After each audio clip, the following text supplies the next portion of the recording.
Buenas tardes, vamos a empezar porque si no va a pasar. Good afternoon, let's start, because otherwise it will happen as it happened in the morning, that we had to make up for the time lost. So I hope in the afternoon you will have some time for you to enjoy before going for dinner. As you may see, we're enjoying a wonderful sun. There's no rain. Well, as it happens in the national TV when the weather forecast is given, is that there's no rain ever in Malaga. That's thanks to Vicente's doings, that every time he sets up a conference in Malaga, he brings with himself the rain. So we'd like to count on his help for rain to be before Easter, because otherwise the processions won't come out. Casos concretos de aplicaciones de. And we will be listening about specific practical cases of smart technologies application and new forms of management, asset management, in this case at the level of conference halls and hotel chains. We've got with us Ms. Teresa Molinero from the Conference Center of Zaragoza, and he's a BA in laws, and also he's got an MBA at the European Business School, and since 1999.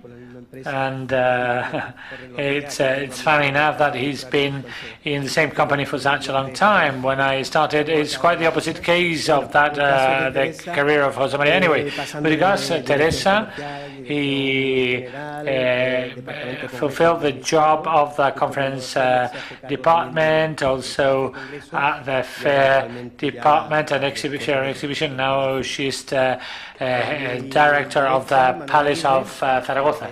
And to my right is Manuel Aguirre, who is from the Malaga Conference Center. He studied industrial engineering in Madrid.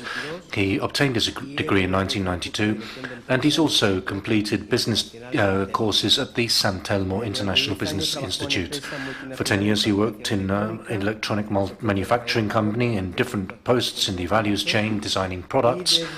And since the inauguration of this conference center 10 years ago in 2003,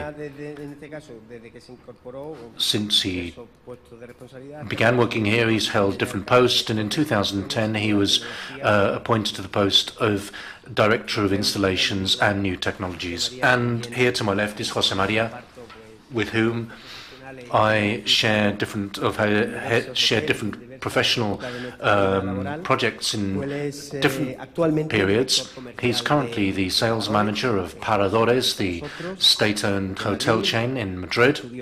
He studied in Switzerland, in Eros, a very important and prestigious hotel school. They also have an establishment here in Marbella. The Swiss Association is where he obtained his hotel director diploma, and then he began to work in different companies, always related to tourism in general or hotel tourism. In this case, in the Barajas Hotel, and he was also the director of the Moraleja Hotel, then in Trip Hotels. At the same time as Solmelia acquired Trip Hotels, he continued in Solmelia as the Director of Marketing and Sales of the MICE segment, then in Microfidelio at national level as the General Manager, and AC Hotels. He was also the President of the Chairman of Sales and Marketing of the chain, until a few years before he joined Trans Hotel. And he also worked for a consultancy, also responsible for the general management of hotels. So first, I'd like to ask Teresa to give us her presentation and her point of view from representing the Zaragoza Conference Center. Good afternoon.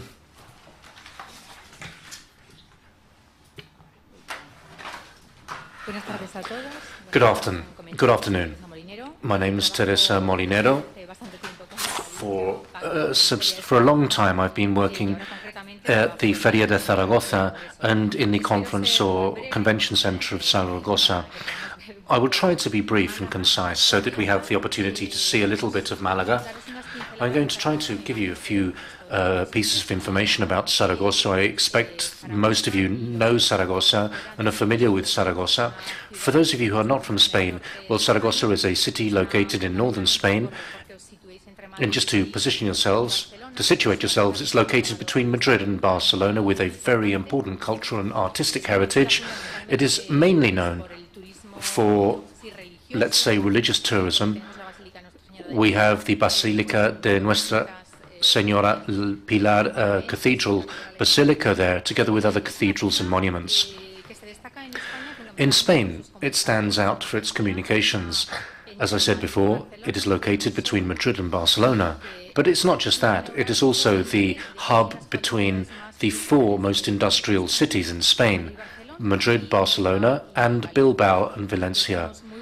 We have excellent communications by rail and also, obviously, by air. In addition to its strategic position, another important characteristic of Zaragoza is that it is the heart of this industrial territory. You can see the industrial distribution in Spain by autonomous communities, and within a radius of 350 kilometers, 77.1% of everything produced in Spain comes out of this area, this perimeter. The Feria de Zaragoza is an institution with a long trajectory. We organize fairs. To give you an example, the FYCMA fair, which is an agricultural machinery fair, which is highly professional. We're going to celebrate the 50th edition in February this year. It is a large fair, 11 pavilions with 130 square meters of exhibition space, that's covered exhibition space, 60,000 square meters of outdoor exhibition space, and parking spaces for 15,000 cars. What is the main characteristic of this fair? Well, this is a conference or convention center, or fair center, trade fair center that has been organizing fairs for many, many years. There are others that require the support of private stakeholders, and it has also managed to maintain the nucleus of sectors that have formed these fairs. For example, SMOPIC, which is a European fair of reference for construction machinery, mining machinery, INOMAC, which relates to wine, FINO, which is our pioneering fair. Obviously, all of these arose from a multi-product fair, as occurred in many cases, but Feria de Zaragoza has tried to consolidate these sectors. Feria de Zaragoza belongs to the International Fairs Association and also belongs to the Spanish Association of Trade Fairs. Our managing director is actually the president of this association at this moment in time. So, as I said, I belong to Feria de Zaragoza, but 3 years ago, Feria de Zaragoza took over the management of the Zaragoza Convention Center. I'm not sure if any of you have visited the International Water Expo, which took place in 2008. It lasted for 3 months, and one of the things we inherited from this International Expo was the conference center, the convention center. It is located in a new area of development of the city, opposite the AVE high-speed train, and 10 minutes from the center. As I mentioned before, the convention center building, as you can see in the photographs, is truly spectacular. For Feria de Zaragoza, this has truly prompted an important upheaval in our activities, because obviously we had a lot of traditional activities, but this new space has provided us with extra impulse, not just for us, but also for the city of Zaragoza and for Feria de Zaragoza too. And I'll just talk to you a little bit about our convention center, which is divided into 3 areas: a wonderful hall area with more than 1,000 meters squared, where small trade fairs can be organized, as well as dinners. There's also an auditorium for 1,400 people. The stage is magnificent. It's more than 600 meters squared. And all types of events can be organized here. It has all the necessary technical facilities, and it can be segregated or divided into different areas, which means that two-thirds or one-third of the auditorium space can be used, or it can be split into independent rooms, or all for the same event.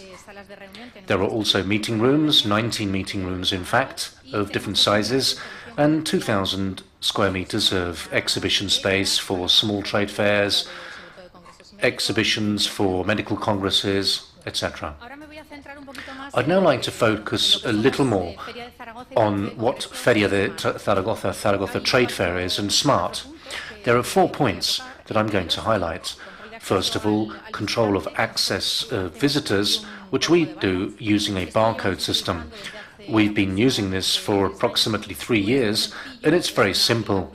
It's an application which you obtain by registering on our webpage, and on a A4 form, you're able to print off your access card. And not just that, you can also register with the same password in following events. And you can see how many times you've, for example, entered or visited trade fairs, etc. As I said, the Feria de Zaragoza, or Zaragoza Trade Fair, since it works with so many different sectors, and in relation to a problem that was mentioned previously by one of our colleagues, whereby many of the Congress members only register at the last minute, well, we didn't have this problem. In fact, these are fairs. Until 3 years ago, exhibition passes were sent well in advance, because the visitors to these or participants in these fairs are very loyal, and that loyalty is maintained for following years. But this is not just an advantage for professional visitors because they're able to access with their pass. For us, it's also something very comfortable, and it's also an important saving. It saves us time. It means we can save in terms of personnel. We don't have to register all of the professional visitors, and it also makes us much more professional. This information is only received by people who are truly interested in this. Before, we used to receive many returns due to mistakes in terms of addresses or changes of business address, or simply because they were not interested, and they returned the passes. Well, the slide is perhaps not clear. This just shows you the home portal for entering our portal site. This is the A4 page that anyone can print off. It's something that anyone can take to the fair.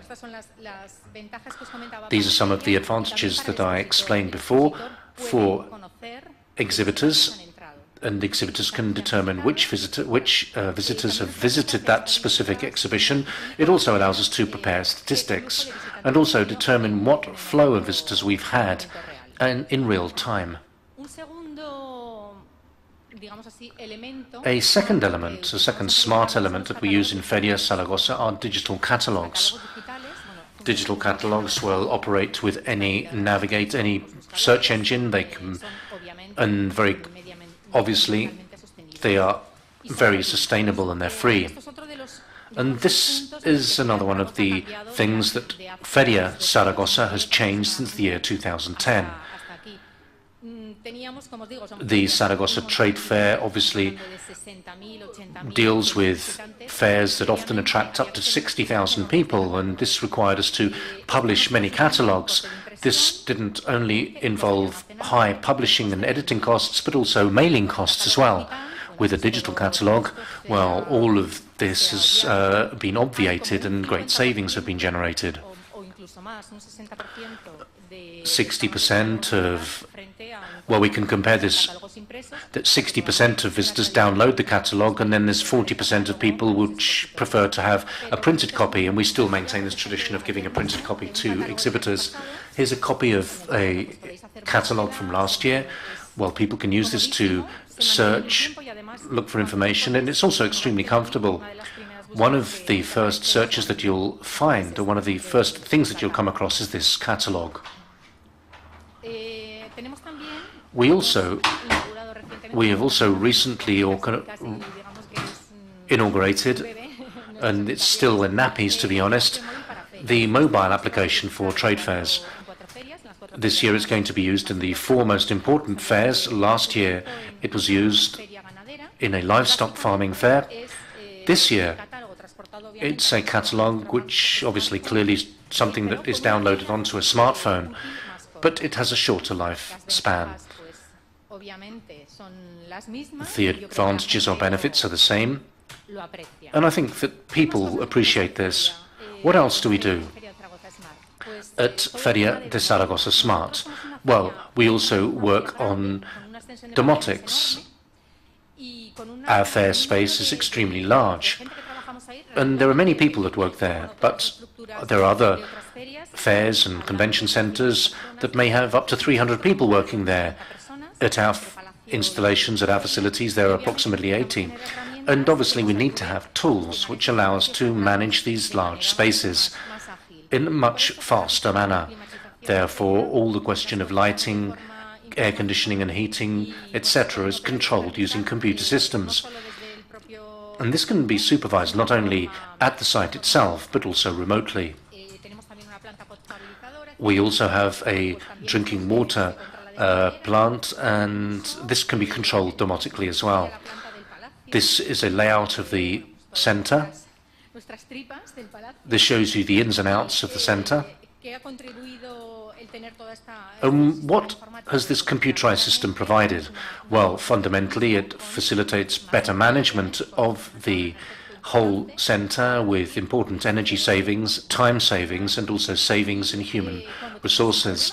Whenever there's a problem or a fault, this allows us to react immediately.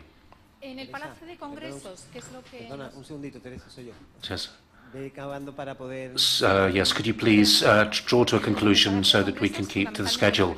Well, in terms of the convention centre, the Congress centre, the system's very similar in terms of lighting and air conditioning and heating. This picture may seem a little strange, but this panel shows you how we can control light intensity in the auditoriums. And as was mentioned before, the aim is to provide lighting control and ensure that we're able to manage cost savings and provide greater comfort to all of our clients. Thank you very much.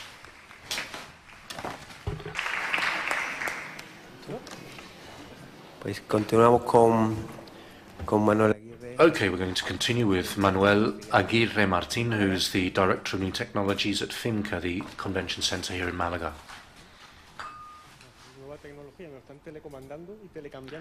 I was remotely changing things here.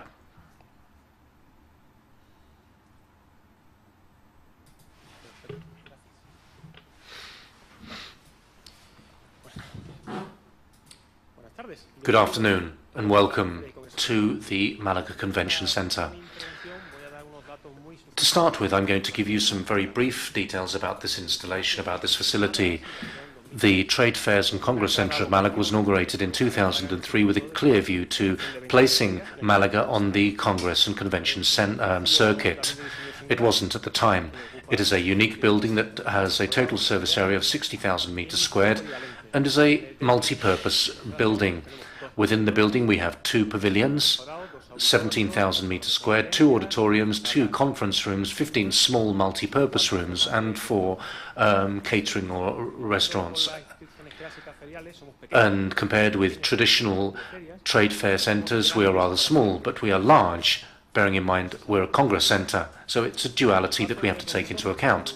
According to 2012 data, which are the last published data, we received approximately 248,000 people who visited fairs and approximately 34,000 Congress participants. This morning, it's been mentioned many times that Malaga has been a pioneering city in the whole initiative of smart cities, and it was something that was launched together with the electric company Endesa here in Malaga. Between last year and 2 years ago, this initiative was launched.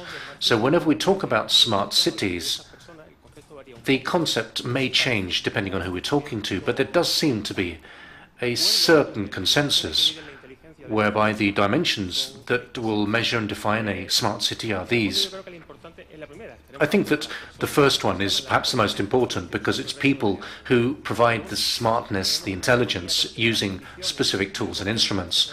Again, the government will also use these different technologies to improve everyone's lives, and people are probably happier. Habitability and mobility and also environmental aspects are also important. So I think the sum of all of these different criteria or parameters give rise to what we would define as a smart city. I don't want to make this presentation just a series of presentations about technological solutions that we have undertaken since the year 2003, but I would rather like to identify 3 examples which will help us understand this view of a smart city. 3 experiences related to people, mobility, and the environment. Mobility, which is closely linked to technology and also environment. In terms of the environmental aspects, we can talk about a project in which the trade fair centres and trade fair and congress centre participated in relation to smart cities. This may not be directly related to the organisation of congresses, but for me this is a good example which indicates that in these type of convention spaces that they can also be integrated with the city. So it's not just a question of focusing on the specific specificities of organising congresses, etc., but other aspects which the city can use as a platform. The system is based on a solar installation in the building. The classical business model would be self-consumption and usage, or open what's produced, solar energy which is produced to the grid, which for sale, and that's it. And it's fed into the energy produced is fed into the grid in a different way. In here, what we do is we take this energy and we store it. There's a system of batteries, and then there's a control system. The control system indicates what the centre is consuming. In this case, this centre, what it's consuming from the electricity grid. And what we try to do is control when we want to discharge batteries. This may seem a good idea on the surface, and I'll try to explain later what conclusions we've come up with. What are the realities? Well, we can study the problem of the accumulation of this energy, or study the download or discharge options that this strategy can offer to improve consumption. When we undertook this battery system was set up. We're talking about a trailer from a lorry, and that's the energy that the centre would generate in 1 hour. On a large scale, that is a very complicated thing to deploy. We're talking about projects for the future because there's no viable system in place, and I don't think that anyone could leave this conference and think that they could just go and buy a system like this. But we had to consider the different options for operators, because the options are completely different to the ones that we saw as advantages. In this case, Endesa, the electricity company, wanted to avoid peaks and to reduce costs. However, the consumption curves don't necessarily correspond to when electricity is cheapest for us, and this can lead to serious problems. In certain periods of times, electricity expenditure may increase, and this is a complex issue that had to be resolved. And also taking into account the continual changes in the market every 6 months, it entails an important risk. I'm referring to the electricity market. And obviously, there's no guarantees that we can make this profitable as occurred in August, although the fixed part of the electricity bill was increased by 50% and the variable part of our electricity bill was reduced by 25%. Again, electricity cuts can happen, as you see in the films. So whenever there's an external operator, and if the security measures are not in place, then due to incorrect operation or a malfunction somewhere, there may be an electricity cut. This may not be intentional. It may be accidental. There may be a fault in the system, there may be a fault in the system of the electricity supplier, which then has repercussions for, in our case, the centre, the Congress Centre. And just to change subject a little bit, I'd like to talk a little bit about this aspect. We can talk about telematic systems. Zaragoza seems to have done virtually everything already. But this graph is also important. Here, the system is rather different. In addition to all of these energy issues, it's also possible to parameterize other data which are relevant for Congress centers. This graph here shows you discharges this morning in this auditorium. Well, what you can see here, the first column, is the Android store. So you can see that you must have all have liked the Fitur application and some of the other applications, and in the first 2 hours you can see the downloads that have taken place from the Android store, and that's information. And then the iPhone store as well. Here you can see that there are more people in this room using Android than iPhone. But what you're doing by using these different applications is providing us with data which can then be shared. And this links up with something that was said this morning. There are many ways that information can be obtained telematically and which can be provided anonymously, because obviously we cannot know who is downloading what at a given moment in time. But this can help us to optimize our network and improve communications, to cater for demand, either because this is transmitted directly by the organizer or because the people that attend these type of congresses can determine certain parameters in relation to this type of activity. And this also allows us to make predictions and also to reach agreements and adopt measures to introduce improvements. Again, this also is important for the system for controlling heating and air conditioning, monitoring or remote monitoring of intruders, etc. There are also closed-circuit TV systems, etc., which can be monitored. What are the advantages? Well, they're clear. These data allow us to achieve improvements. And there are other things.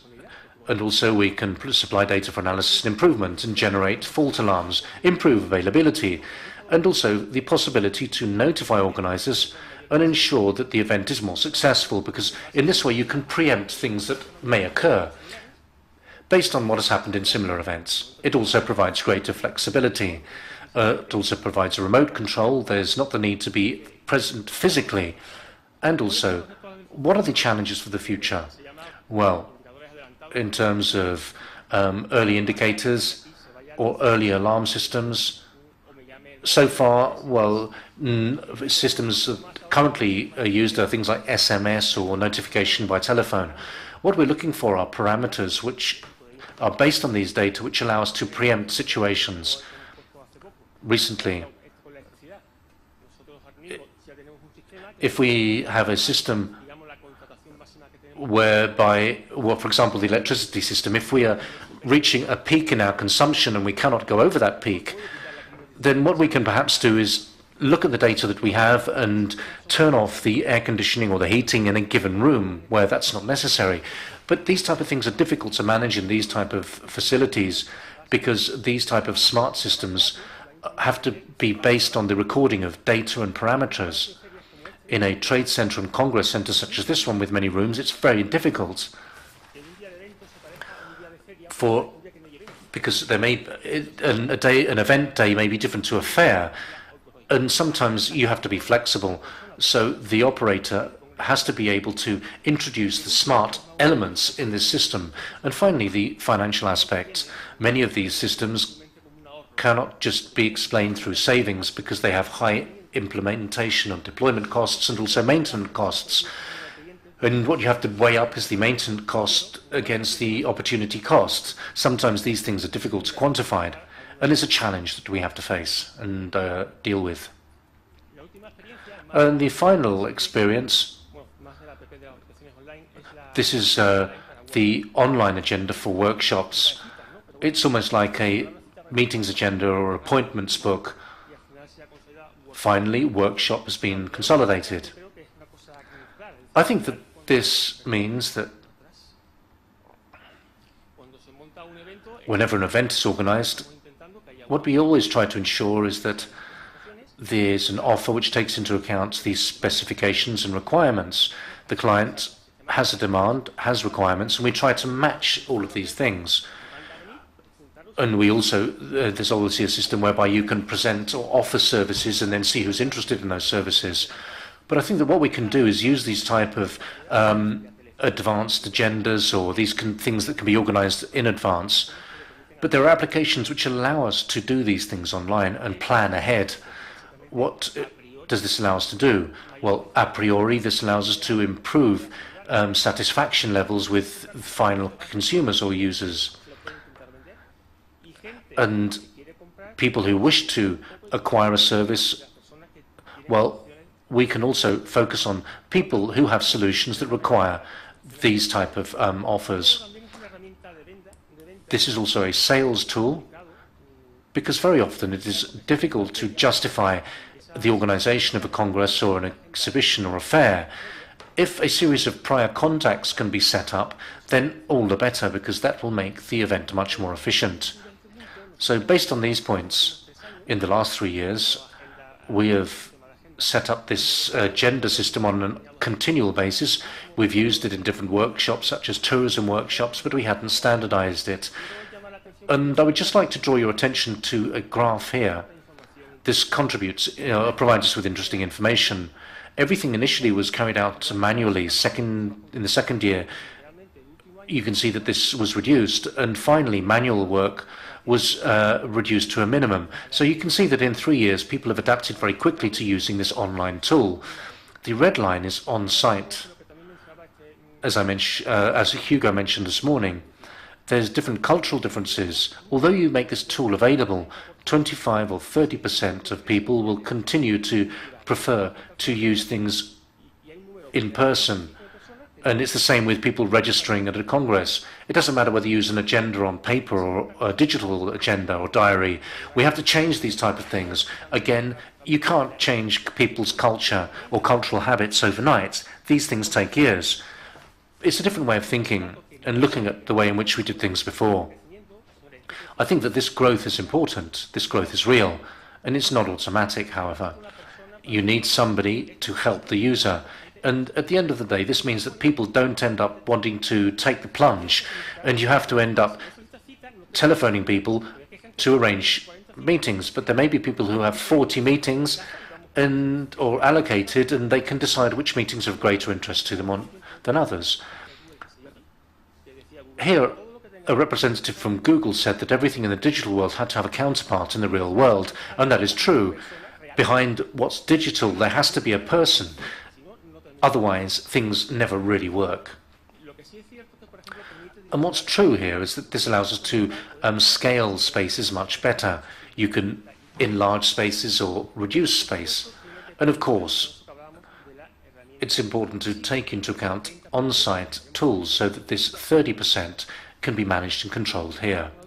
And the final comment that I would like to have, well, we were talking about these type of open applications where people will simply use the application to organize meetings and interviews or whatever, appointments, but it can be used for other things. The diary can be closed beforehand and, for example, start filling in people's diaries for them. Again, this depends on very much the supply and demand matching here. But there is room for flexibility, and we can set up systems which are not just like medical appointments. And ladies and gentlemen, that's really everything I wanted to say. I hope I finished on time. Thank you very much.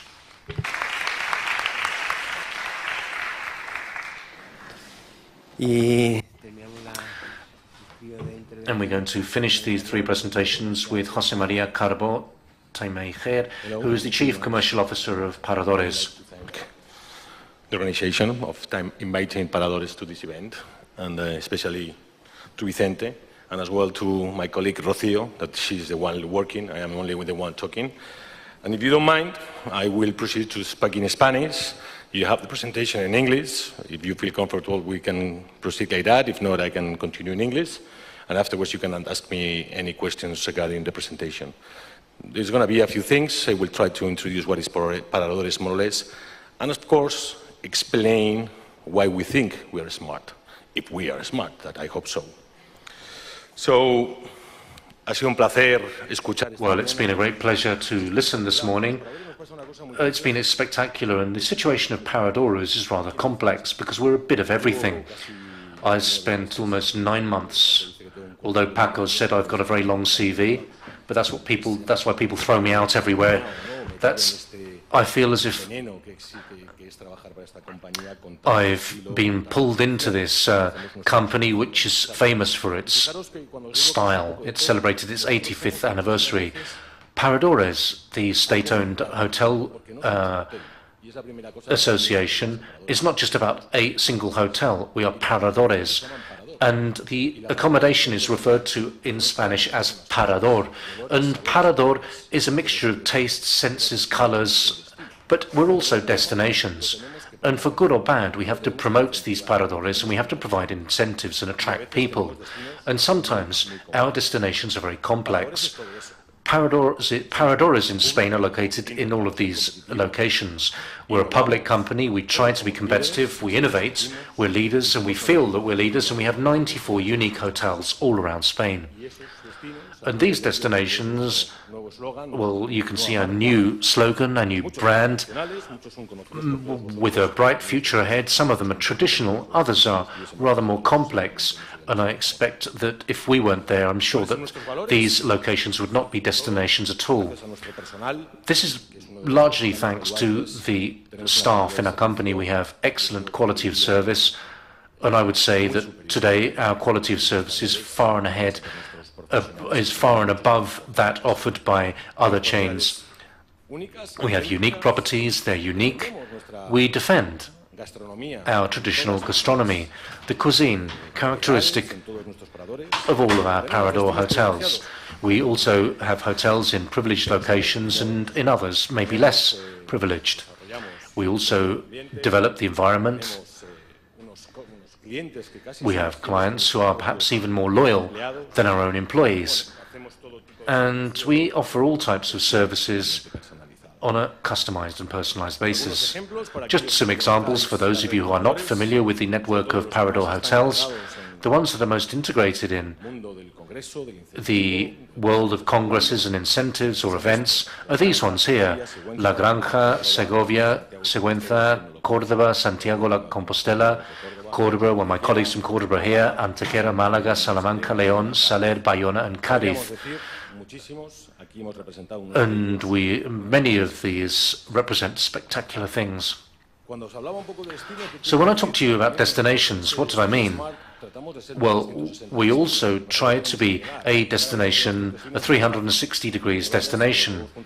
Don't leave. We'll go with you in the high-speed train, the AVE. We work closely with AVE, with the airlines, and this allows Spain to be a much more formal and serious country than it was 15 years ago.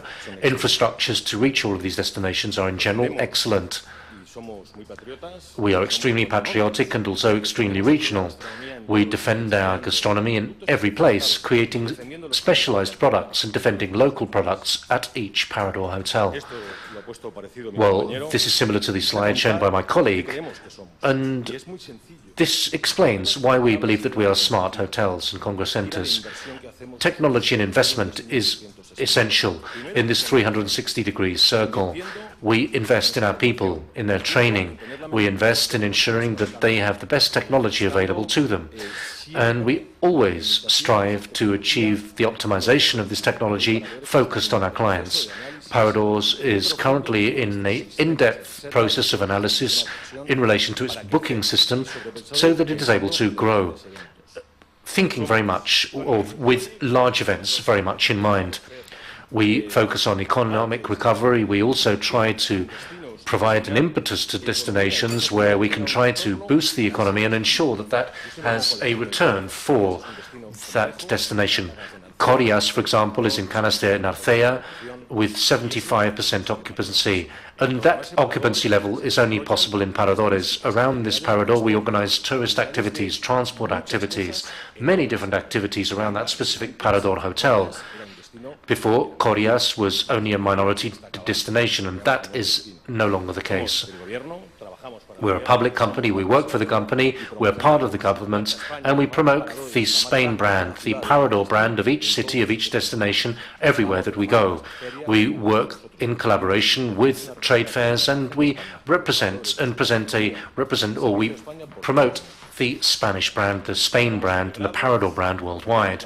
We're integrated, we defend culture, we tell people what's going on, where we're based, and I'm sure that some of you may be surprised.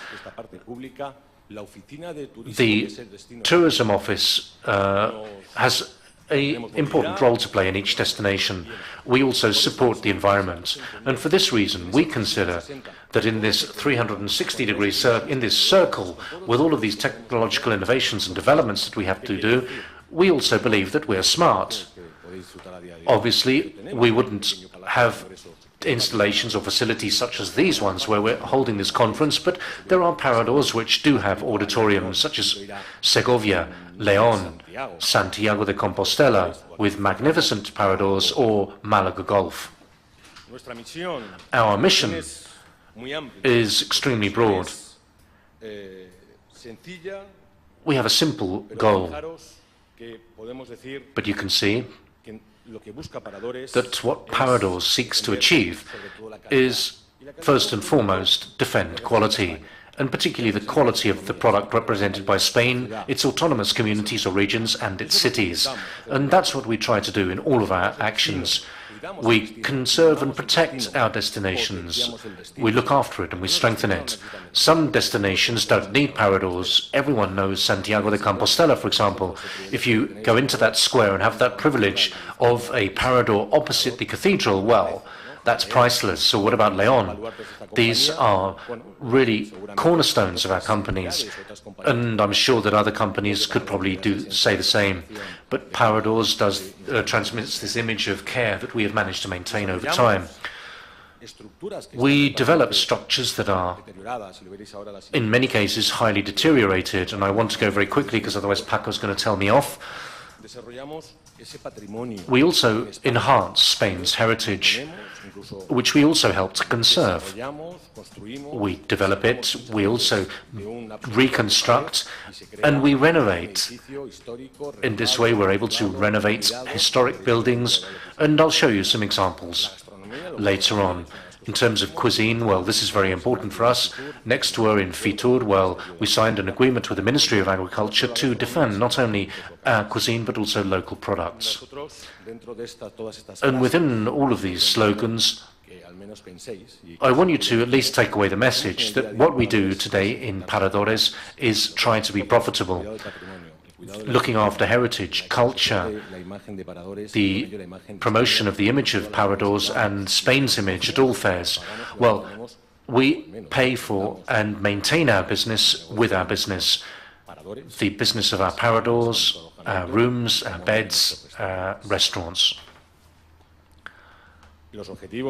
Our objectives are to maintain the goal of quality, to offer high quality, which I have to repeat, and I would just like to refer to this example by focusing on Alcalá de Henares, which is a heritage town outside Madrid.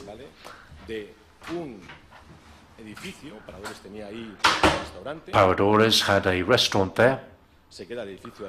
The building was there on the left. I think you can see it much better in this photograph.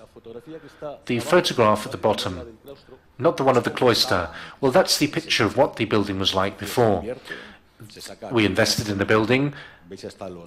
As you can see, there were even plants growing at the base of the building.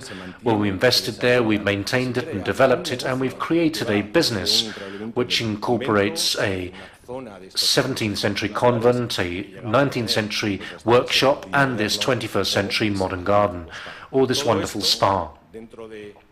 All of this within this process of integration of a heritage historic building. We've maintained the building, and it has been transformed into a modern business, maintaining the internal historic structure, turning it into a business, and adding many complementary services, and hiring people to work there, providing them with the necessary training. And this has meant that we can see the recognition of this old building. We've managed to recover this, transform it into not just a historic building that's been renovated, but incorporating also modern facilities. Our business is to sell beds and food Our business is not renovation, and also to hold meetings with anyone who wants to do business with us. And many people come from different countries who ask us how we do this, and we today have many we have many initiatives and projects underway abroad to provide people on guidance on how this type of project can be carried out. Within this circle, it's important to remember that we generate energy savings, we incorporate technology, and we develop many environmental and sustainability initiatives and processes in Malaga, Zaragoza, Madrid, Barcelona, where we all understand that these things work perfectly.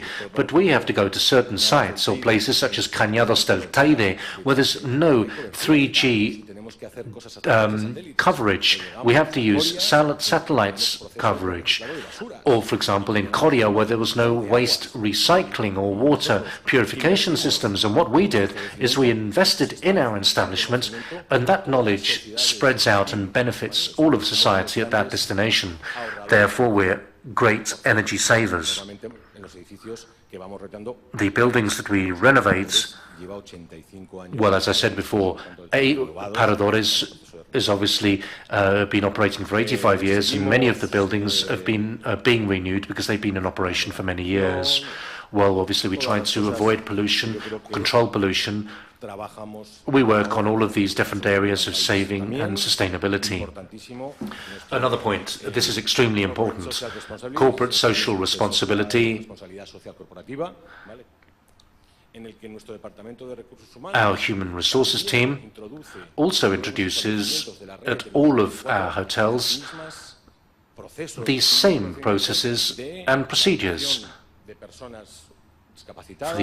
in order to adapt facilities to cater for the disabled, create new jobs so that we can introduce people, for example, who are in the area, let's say, miners in the past, and also people with any type of disability who can also have access to a job and work in the Parador. So the Parador's integration with the whole environment is extremely great. The Parador has to be a substantial part of this economic framework. And I think there, and very quickly, so that we can stick to the program, the final point that I would like to mention within this process that I've tried to explain very concisely in relation to our change of systems, our customer orientation, new technologies, we've also changed our website. The web page was presented in the month of December, where there's an environment, or let's say, of greater proximity. It's much easier to use this portal and view the contents. Previously, people would say that the Parador webpage was a bit like Wikipedia. Now the contents have improved.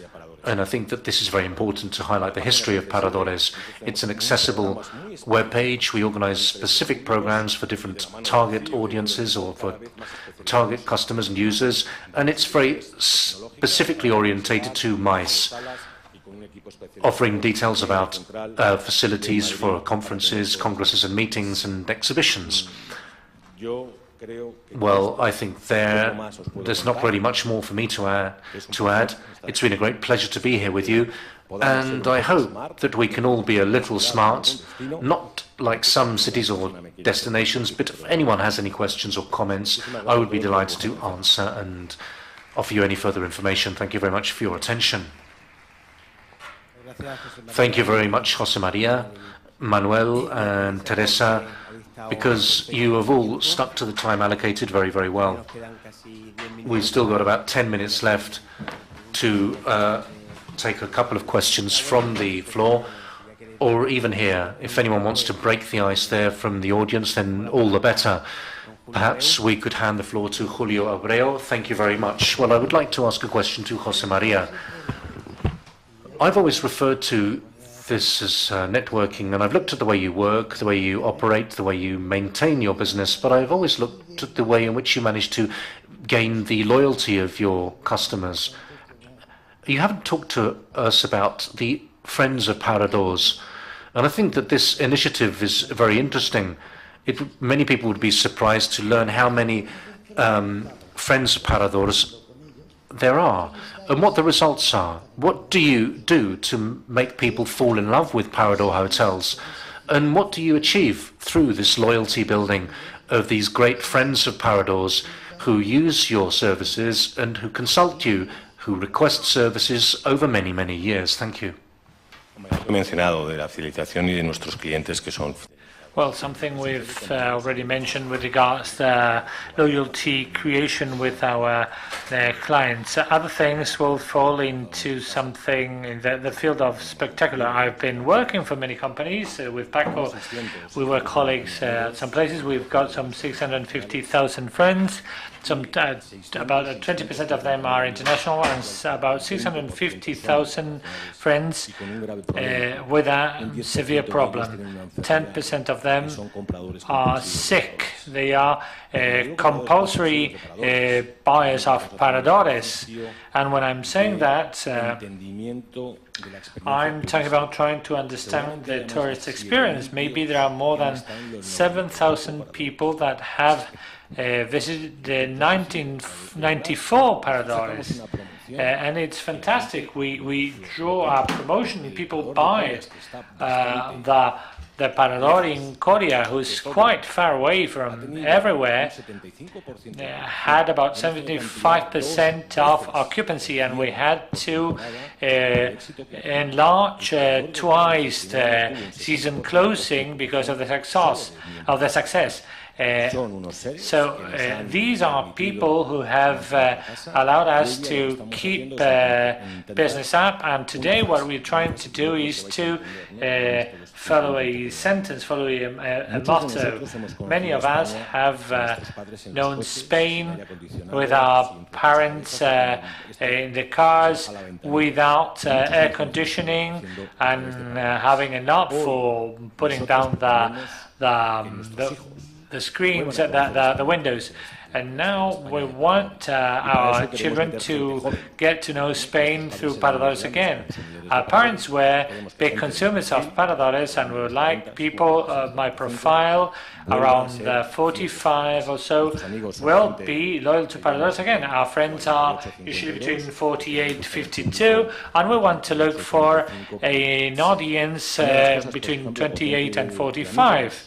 A good thing, a powerful thing with regards to our friends is that, for example, in Japan, we set up an event which meant dinner for 200 euros, and we had 2,000 Japanese visitors. So you may see the power of this program.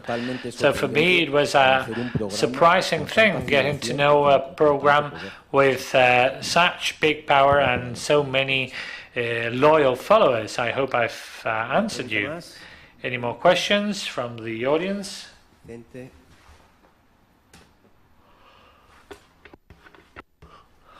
Vicente? Well, congratulations to you all. And a question for Jose Maria. It is true that traditionally, in the last few years, Paradores was a bit with a foot in the past, and lately there was a big involvement of the company promoting the attraction of younger people and also the celebration of conferences in Paradores. In fact,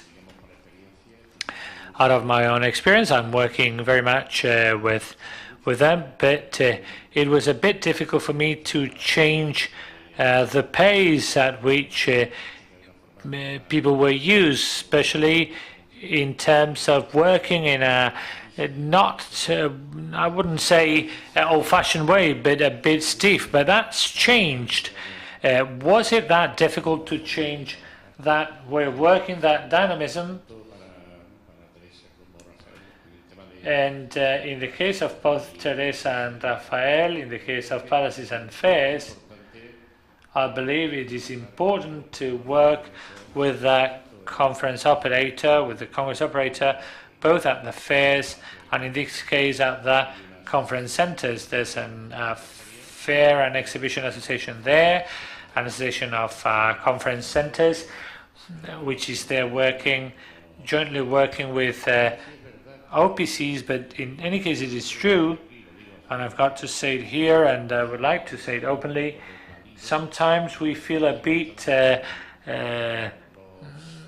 uneasy in our relationship with the owners or the managers of exhibition centers or conference halls, because there are no specific conditions or for conference, because every single exhibition center and conference center has got a way of working with conference operators. I understand a series of conditions, especially through very specific agreements. A series of conditions should be put in place, valid references, which would be accepted by all, because we, as conference and congress operators, we are your main facilitators. So I think you should make an effort in order to consider us as such. I think you should understand it. Paradores is got an 85-year history, and maybe it was difficult for it to commercialize, to become more commercial in the new times. Historically, it had about 60% of international clients. In fact, a certain regulation was put in place for nationals to be able to get a bed. And there's a certain regulation which favored direct purchasing of stays. We are now aware that, considering the situation we're going through now, we should go hand in hand, and with a little bit delay. I believe colleagues in the Paradores network are more and more aware of the situation that the country is going through, that they themselves are going through, and that they would be, and we would be open to any kind of business. And you must think that from Monday to Thursday, in many cases, we live off the congresses which take place in a different destination. Because, for example, people from Iberdrola or Endesa won't go to our places, to those destinations. So the MICE segment, the meetings and incentive centers, is very important. I think we're more open. Rocío is to be blamed for that, but the director, the reception desk head know how important it is to work hand in hand with you. I hope I've answered you. Well, I'll answer you from my own personal point of view, also as a palace. I think it's the philosophy of the trade fair of Zaragoza, because we are the seat, not just we rather a collaborator, a cooperant of the professional conference organizers. I don't know if it's if this is a philosophy of our own, but I may tell you that we become involved with you, with your sector. Of course, it would be good to be able to homogenize how we deal with each other. The ones belonging to the FYCMA with the professional conference organizers. And you know that our general director is the president of AFE. I'll meet him myself as well, but our philosophy is that of remaining close to our cooperants, and not just ourselves, but also colaboradores. All our cooperants and collaborators. So we'll take that more into account, and I hope every time you visit our palace you feel at home. Well, I haven't got much to add. I agree with that. For example, the exhibition center in Malaga has never organized a congress which can be run by a conference organizer. So we are dedicated to exhibitions, but not to congresses. But also, I may tell you, Vicente, that I sometimes believe, I feel quite the reverse, a kind of reluctancy of conference organizers with regards what they are told about the whole, and maybe some changes proposed by the managers of a whole. For example, today, in a day like this, we would have advised the commercial exhibition not to be placed at the corridor, because whatever the air conditioning you set up there, it will be difficult for the exhibitor there to enjoy their stay there in a day which will last 8 hours. So this is the only way, because in the end you're a client, but at the same time you've got a client of your own. So the final client is the one which is interesting for both of us. Well, to follow the agenda, I would like just to wrap up and thank the speakers. Applications in this case we've seen in the morning, more destinations, more practical cases, for example, how hotel chains facilitate differences, and also the competition differences with palaces which won't do that. But if we do not work together, both the municipality, the transport services, the sea, the hotel, I don't think we'll go anywhere without mutual cooperation. So thanks very much to everyone.